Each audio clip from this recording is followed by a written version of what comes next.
श्री गणेशाय नमः। श्री सत्यनारायण व्रत कथा। श्री कृष्णाय नमः।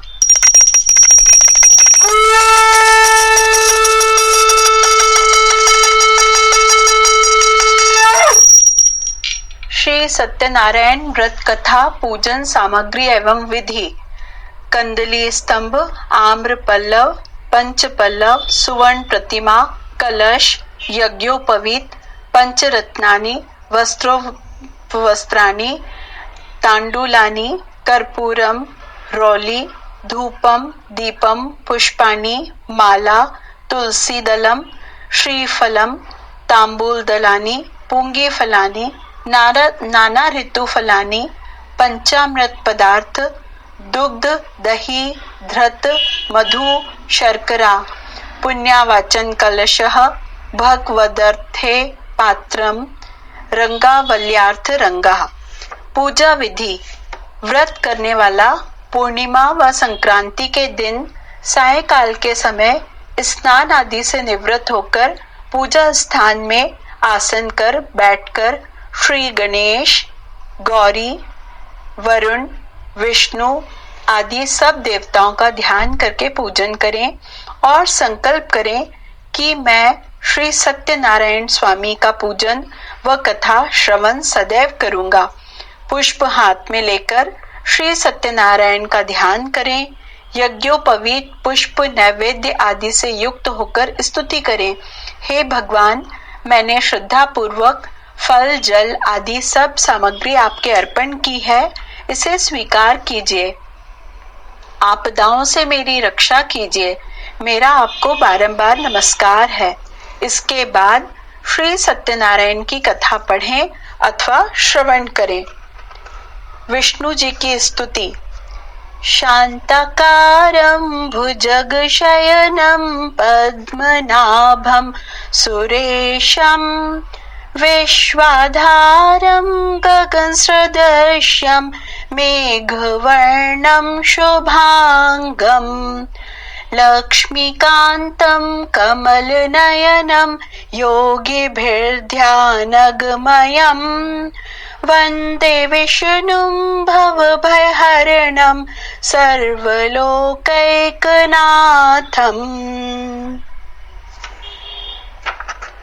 विष्णु स्तुति करने के बाद अब श्री सत्यनारायण भगवान की कथा प्रारंभ करें।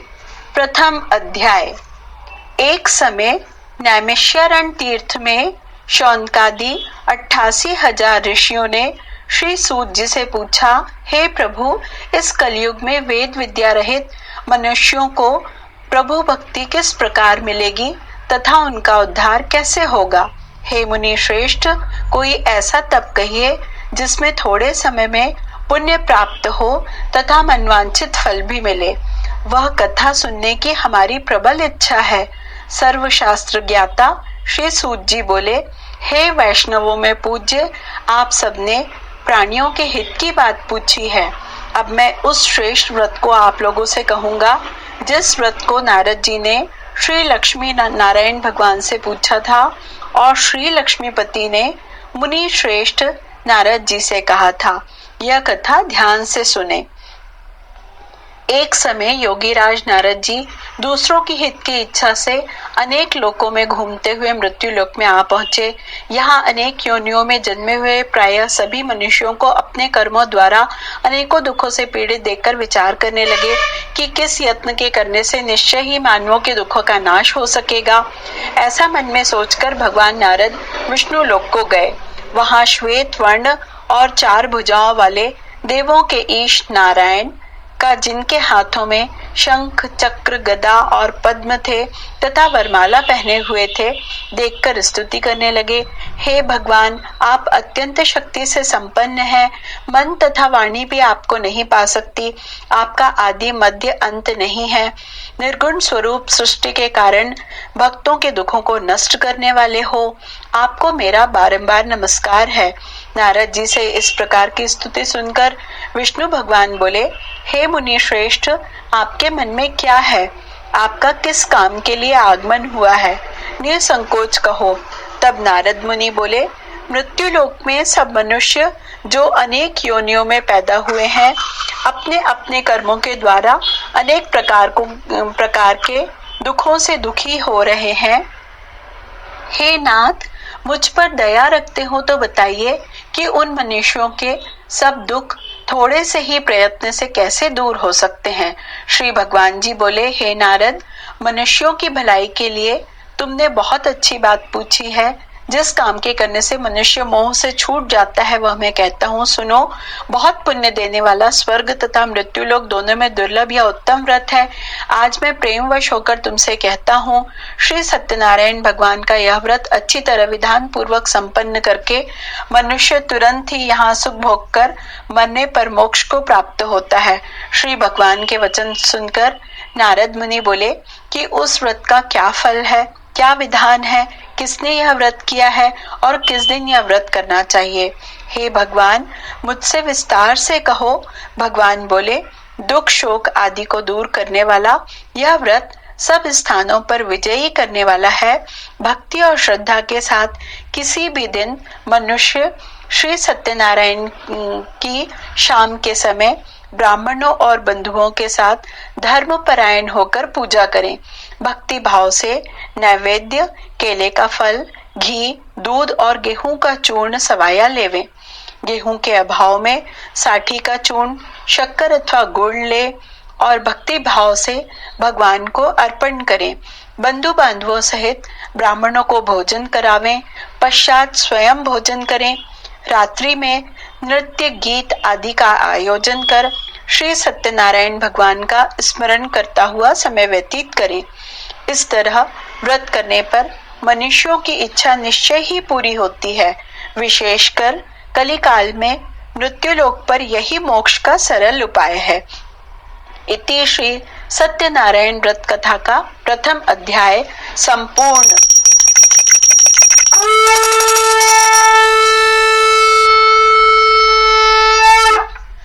द्वितीय अध्याय। सूत जी बोले, हे ऋषियों, जिसने पहले समय में इस व्रत को किया है उसका इतिहास कहता हूँ, ध्यान से सुनो। सुंदर काशीपुरी नगरी में एक अत्यंत निर्धन ब्राह्मण रहता था। वह भूख और प्यास से बेचैन हुआ पृथ्वी पर घूमता था। ब्राह्मणों से प्रेम करने वाले श्री भगवान ने ब्राह्मण को दुखी देखकर बूढ़े ब्राह्मण का रूप धारण कर उसके पास जा आदर के साथ पूछा, हे विप्र, तुम नित्य ही दुखी होकर पृथ्वी पर क्यों घूमते हो? हे श्रेष्ठ ब्राह्मण, यह सब मैं मुझसे कहो, मैं सुनना चाहता हूँ। ब्राह्मण बोला, मैं निर्धन ब्राह्मण हूँ, भिक्षा के लिए पृथ्वी पर फिरता हूँ। हे भगवान, यदि आप इससे छुटकारे का उपाय जानते हो तो कृपा कर कहो।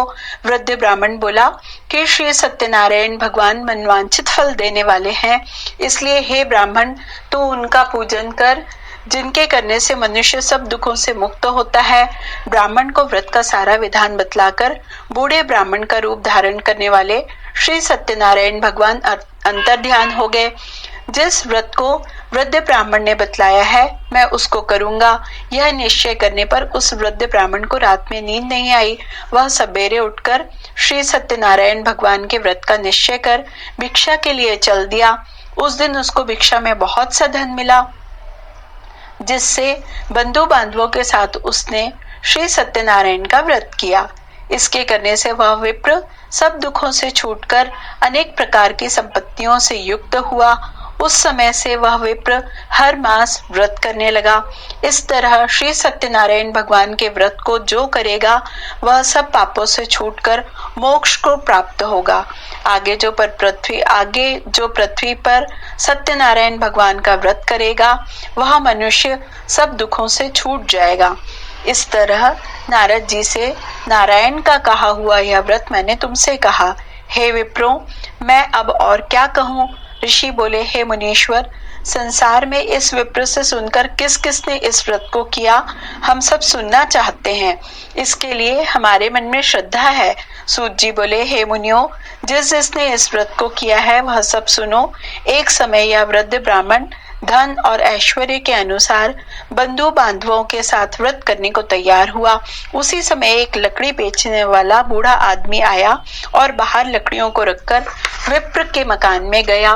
प्यास से दुखी लकड़हारा उनको व्रत करते देखकर विप्र को नमस्कार कर कहने लगा कि आप यह किसका पूजन कर रहे हैं और इस व्रत के करने से क्या फल मिलता है, कृपा करके मुझसे कहो। ब्राह्मण ने कहा, सब मनोकामनाओं को पूरा करने वाला यह श्री सत्यनारायण भगवान का व्रत है। इनकी ही कृपा से मेरे यहाँ धन धान्य आदि की वृद्धि हुई है। विप्र से इस व्रत के बारे में जानकर लकड़हारा बहुत प्रसन्न हुआ। भगवान का चरणामृत ले और भोजन करने के बाद अपने घर को गया। लकड़हारे ने अपने मन में इस प्रकार का संकल्प किया कि आज ग्राम में लकड़ी बेचने से जो धन मिलेगा उसी से सत्यनारायण देव का उत्तम व्रत करूंगा। यह मन में विचार कर वह बूढ़ा आदमी लकड़ियां अपने सिर पर रखकर जिस नगर में धनवान लोग रहते थे वह ऐसे सुंदर नगर में गया। उस रोज वहां पर उसे उन लकड़ियों का दाम पहले दिनों से चौगुना मिला। वह बूढ़ा लकड़हारा दाम ले और अति प्रसन्न होकर पक्के केले की फली, शक्कर, घी, दुग्ध, दही और गेहूं का चूर्ण इत्यादि श्री सत्यनारायण भगवान के व्रत की कुल सामग्रियों को लेकर अपने घर गया। फिर उसने अपने भाइयों को बुलाकर विधि के साथ भगवान जी का पूजन और व्रत किया। उस व्रत के प्रभाव से वह बूढ़ा लकड़हारा धन, पुत्र आदि से युक्त हुआ और संसार के समस्त सुख भोग कर वैकुंठ को चला गया। इति श्री सत्यनारायण व्रत कथा का 2वां अध्याय संपूर्ण।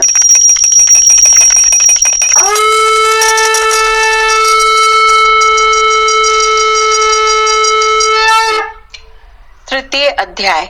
सूत जी बोले, हे श्रेष्ठ मुनियों, अब आगे की कथा कहता हूँ, सुनो। पहले समय में उल्कामुख नाम का एक बुद्धिमान राजा था। वह सत्यवक्ता और जितेंद्रिय था। प्रतिदिन देव स्थानों पर जाता और गरीबों को धन देकर उनके कष्ट दूर करता था। उसकी पत्नी कमल के समान मुख वाली और सत्य साध्वी थी। भद्रशिला नदी के तट पर उन दोनों ने श्री सत्यनारायण भगवान का व्रत किया। उस समय वहां एक साधु वैश्य आया। उसके पास व्यापार के लिए बहुत सा धन था। वह नाव को किनारे पर ठहराकर राजा के पास आया और राजा को व्रत करते हुए देखकर विनय के साथ पूछने लगा, हे राजन, भक्ति युक्त चित्त से यह आप क्या कर रहे हैं? मेरी सुनने की इच्छा है, सो आप यह बताइए। राजा बोला, हे साधु, अपने बांधवों के साथ पुत्र आदि की प्राप्ति के लिए एक महाशक्तिमान सत्यनारायण भगवान का व्रत व पूजन किया जा रहा है। राजा के वचन सुनकर साधु आदर से बोला, हे राजन, मुझसे इसका सब विधान कहो, मैं भी आपके कथानुसार इस व्रत को करूंगा। मेरे भी कोई संतान नहीं है और इससे निश्चय ही होगी।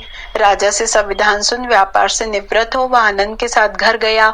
साधु ने अपनी पत्नी से संतान देने वाले उस व्रत का समाचार सुनाया और कहा कि जब मेरे संतान होगी तब मैं इस व्रत को करूंगा। साधु ने ऐसे वचन अपनी पत्नी लीलावती से कहे। एक दिन उसकी पत्नी लीलावती पति के साथ आनंदित हो सांसारिक धर्म में प्रवृत्त होकर श्री सत्यनारायण भगवान की कृपा से गर्भवती हो गई तथा 10वें महीने में उसके एक सुंदर कन्या का जन्म हुआ। दिनों दिन वह कन्या इस तरह बढ़ने लगी जैसे शुक्ल पक्ष का चंद्रमा बढ़ता है। कन्या का नाम कलावती रखा गया। तब लीलावती ने मीठे शब्दों में अपने पति से कहा कि जो आपने संकल्प किया था कि भगवान का व्रत करूंगा, अब आप उसे करिए। साधु बोला, हे प्रिय, कन्या के विवाह पर व्रत करूंगा। इस प्रकार अपनी पत्नी को आश्वासन दे वह नगर को गया। कलावती पितृगृह में वृद्धि को प्राप्त हो गई। साधु ने जब नगर में सखियों के साथ अपनी पुत्री को देखा तो तुरंत ही दूत को बुलाकर कहा कि पुत्री के वास्ते कोई सुयोग्य वर देखकर लाओ। साधु की आज्ञा पाकर दूत कंचन नगर पहुंचा और वहां पर खोजकर उसे देखभाल करके लड़की के लिए सुयोग्य वणिक पुत्र को ले आया। उस सुयोग्य लड़की को देखकर साधु ने अपने बंधु बांधवों सहित प्रसन्न चित्त हो कन्या का विवाह उसके साथ कर दिया, किंतु दुर्भाग्य से विवाह के समय भी उस व्रत को करना भूल गया। तब श्री भगवान क्रोधित हो गए और श्राप दिया कि तुम्हें दारुण दुख प्राप्त होगा। अपने कार्य में कुशल साधु बनिया जमाता सहित नाव को लेकर व्यापार करने के लिए समुद्र के समीप स्थित रत्नासरपुर नगर में गया और वहां दोनों ससुर जमाई चंद्रकेतु राजा के उस नगर में व्यापार करने लगे। एक दिन भगवान श्री सत्यनारायण की माया से प्रेरित कोई चोर राजा का धन चुराकर भागा जा रहा था, किंतु राजा के दूतों को आता देखकर चोर ने घबराकर भागते हुए राजा के धन को वही नाव में चुपचाप रख दिया जहां वह ससुर जमाई ठहरे हुए थे, तथा चोर भाग गए। जब दूतों ने उस साधु वैश्य के पास राजा के धन को रखा देखा तो दोनों को बांध कर ले गए और प्रसन्नता से दौड़ते हुए राजा के समीप जाकर बोले, यह दो चोर हम पकड़ कर लाए हैं, देखकर आज्ञा दें। तब राजा की आज्ञा से उनको कठिन कारावास में डाल दिया गया, उनका धन छीन लिया। सत्यनारायण भगवान के श्राप के द्वारा उनकी पत्नी भी घर पर बहुत दुखी हुई और घर पर जो धन रखा था चोर चुरा कर ले गए। शारीरिक व मानसिक पीड़ा तथा भूख प्यास से अति दुखित हो अन्न की चिंता में कलावती एक ब्राह्मण के घर गई। वहां उसने श्री सत्यनारायण भगवान का व्रत होते देखा, फिर कथा सुनी और प्रसाद ग्रहण कर रात को घर आई। माता ने कलावती से कहा, हे पुत्री, अब तक कहाँ रही, वह तेरे मन में क्या है? कलावती बोली, हे माता, मैंने एक ब्राह्मण के घर में श्री सत्यनारायण भगवान का व्रत देखा। कन्या के वचन सुनकर लीलावती भगवान के पूजन की तैयारी करने लगी। लीलावती ने परिवार और बंधुओं सहित श्री सत्यनारायण भगवान का पूजन किया और वर मांगा कि मेरे पति और दामाद शीघ्र आ जावें। साथ ही प्रार्थना की कि हम सबका अपराध क्षमा करो। सत्यनारायण भगवान इस व्रत से संतुष्ट हो गए और राजा चंद्रकेतु को स्वप्न में दर्शन देकर कहा, हे राजन, दोनों वैश्यों को प्रातः ही छोड़ दो और उनका सब धन जो तुमने ग्रहण किया है दे दो, नहीं तो मैं तेरा राज्य, धन, पुत्रादि नष्ट कर दूंगा। राजा से ऐसे वचन कहकर भगवान अंतर ध्यान हो गए। प्रातः काल राजा चंद्रकेतु ने सभा में अपना स्वप्न सुनाया, फिर दोनों वणिक पुत्रों को कैद से मुक्त कर सभा में बुलाया।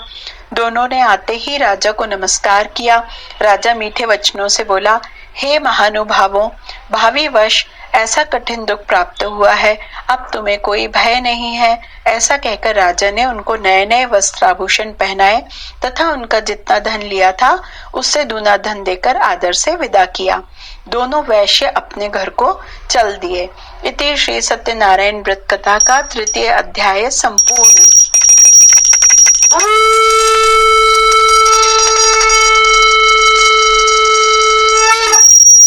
चतुर्थ अध्याय। सूत जी बोले, वैश्य ने मंगलाचार करके यात्रा आरंभ की और अपने नगर को चला। उनके थोड़ी दूर निकलने पर दंडी वेशधारी श्री सत्यनारायण भगवान ने उससे पूछा, हे साधु, तेरी नाव में क्या है? अभिमानी वणिक हंसता हुआ बोला, हे दंडी, आप क्यों पूछते हो? क्या धन लेने की इच्छा है? मेरी नाव में तो बेल और पत्ते भरे हैं। वैश्य का कठोर वचन सुनकर भगवान ने कहा, तुम्हारा वचन सत्य हो। दंडी ऐसा कहकर वहां से दूर चले गए। कुछ दूर जाकर समुद्र के किनारे बैठ गए।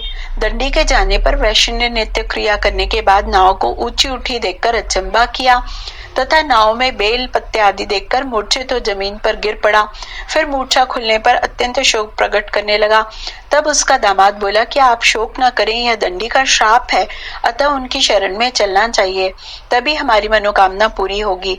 दामाद के वचन सुनकर वह दंडी के पास पहुंचा और अत्यंत भक्ति भाव से नमस्कार करके बोला, मैंने जो आपसे असत्य वचन कहे थे उनको क्षमा करो। ऐसा कहकर महान शोकातुर हो रोने लगा। तब दंडी भगवान बोले, हे वणिक पुत्र, मेरी आज्ञा से बार बार तुम्हें दुख प्राप्त हुआ है, तो मेरी पूजा से विमुख हुआ। साधु बोला, हे भगवान, आपकी माया से ब्रह्मा आदि भी आपके रूप को नहीं जानते, तब मैं अज्ञानी कैसे जान सकता हूँ? आप प्रसन्न होइए, मैं सामर्थ्य के अनुसार आपकी पूजा करूंगा। मेरी रक्षा करो और पहले के समान नौका में धन भर दो। उसके भक्ति युक्त वचन सुनकर प्रसन्न हो उसकी इच्छा अनुसार वर देकर श्री सत्यनारायण भगवान अंतर ध्यान हो गए। तब उन्होंने नाव पर आकर देखा कि नाव धन से परिपूर्ण है। फिर वह भगवान श्री सत्यनारायण का पूजन कर साथियों सहित अपने नगर को चला। जब अपने नगर के निकट पहुंचा तब दूत को घर भेजा। दूत ने साधु के घर जाकर उसकी स्त्री को नमस्कार कर कहा कि साधु अपने दामाद सहित इस नगर के समीप आ गए हैं। लीलावती और कलावती उस समय भगवान का पूजन कर रही थी। ऐसा वचन सुन साधु की स्त्री ने बड़े हर्ष के साथ सत्यदेव का पूजन कर पुत्री से कहा, मैं अपने पति के दर्शन को जाती हूँ, तू कार्य पूर्ण कर शीघ्र आ जाना। परंतु कलावती व्रत एवं प्रसाद छोड़कर पति के पास चली गई। प्रसाद की अवज्ञा के कारण सत्यदेव ने रुष्ट हो उसके पति को नाव सहित पानी में डुबो दिया। कलावती अपने पति को न देखकर रोती हुई जमीन पर गिर गई। इस तरह नौका को डूबा हुआ तथा कन्या को रोता हुआ देख साधु दुखित हो बोला, हे प्रभु, मुझसे या मेरे परिवार से जो भूल हुई है उसे क्षमा करो। उसके दीन वचन सुनकर सत्यदेव प्रसन्न हो गए और आकाशवाणी हुई, हे साधु, तेरी कन्या मेरे प्रसाद को छोड़कर आई है, इसलिए इसका पति अदृश्य हुआ है। यदि वह घर जाकर प्रसाद खाकर लौटे तो इसे पति अवश्य मिलेगा। ऐसी आकाशवाणी सुनकर कलावती ने घर पहुंचकर प्रसाद खाया, फिर आकर पति के दर्शन किए। तत्पश्चात साधु ने बंधु बांधवों सहित सत्यदेव का विधि पूर्वक पूजन किया। इस लोक का सुख भोग कर अंत में स्वर्ग लोक को गया। इति श्री सत्यनारायण व्रत कथा का 4th अध्याय संपूर्ण।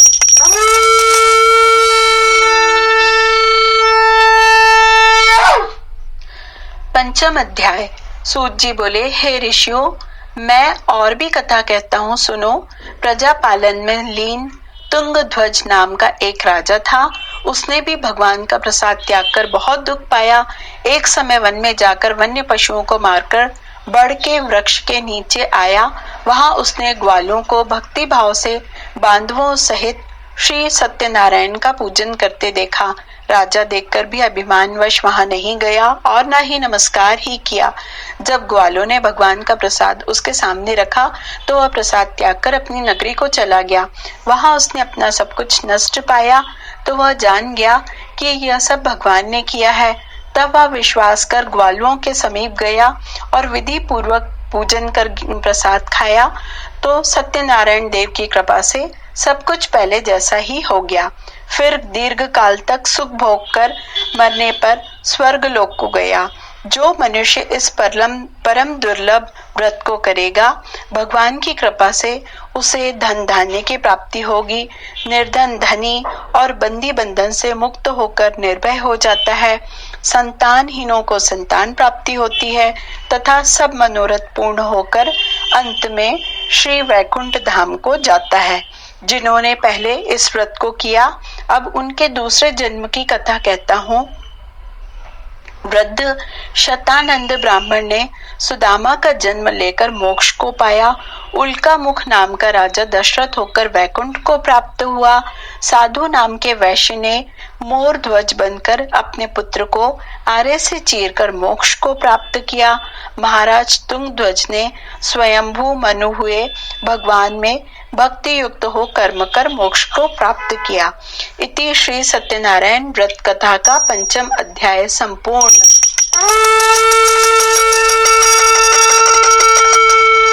की जय। पर बैठ के फिर कैसे कर श्री सत्यनारायण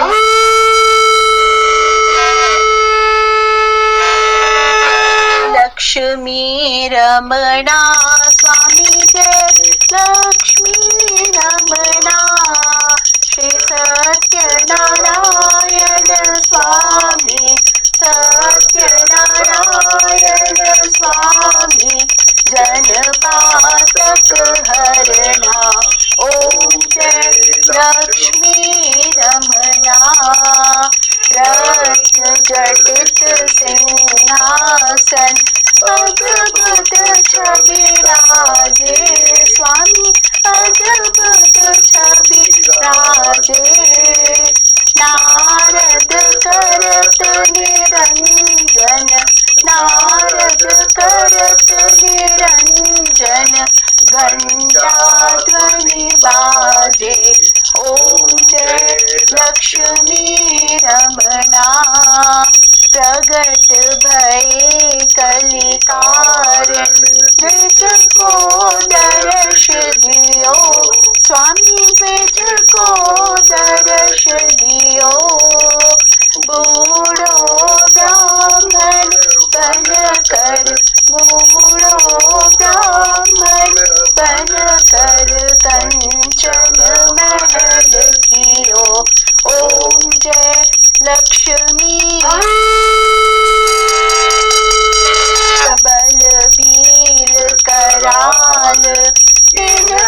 चंद्रचूड़ एक राजा, चंद्रचूड़ एक राजा, तिनकी विपत्ति हरी।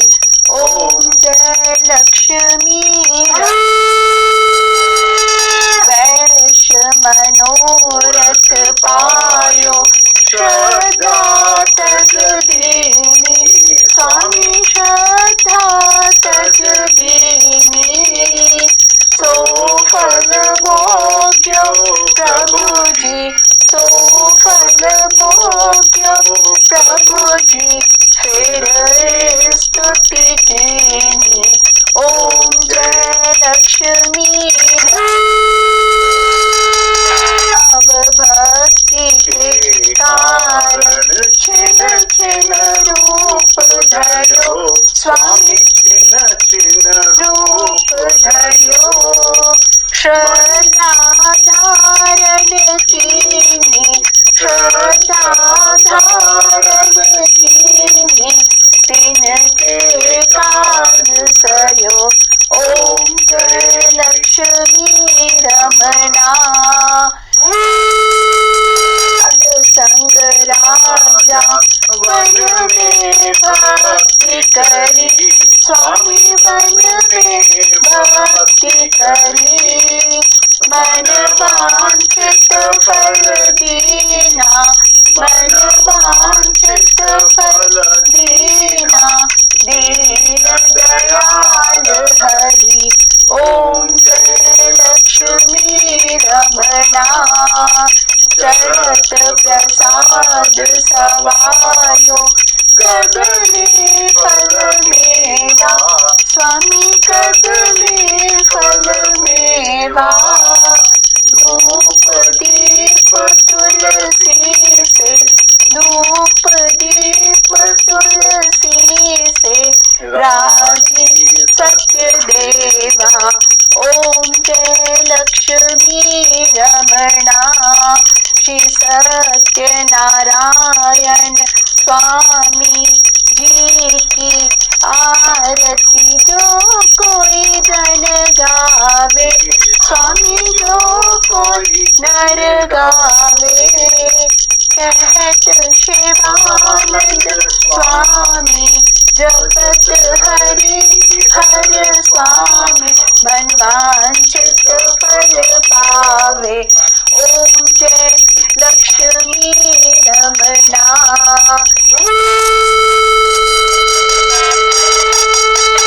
जय लक्ष्मी रमणा। श्री सत्यनारायण स्वामी, सत्यनारायण स्वामी, जन पातक हरना। ओम जय लक्ष्मी रमणा। बोलो श्री सत्यनारायण भगवान की जय।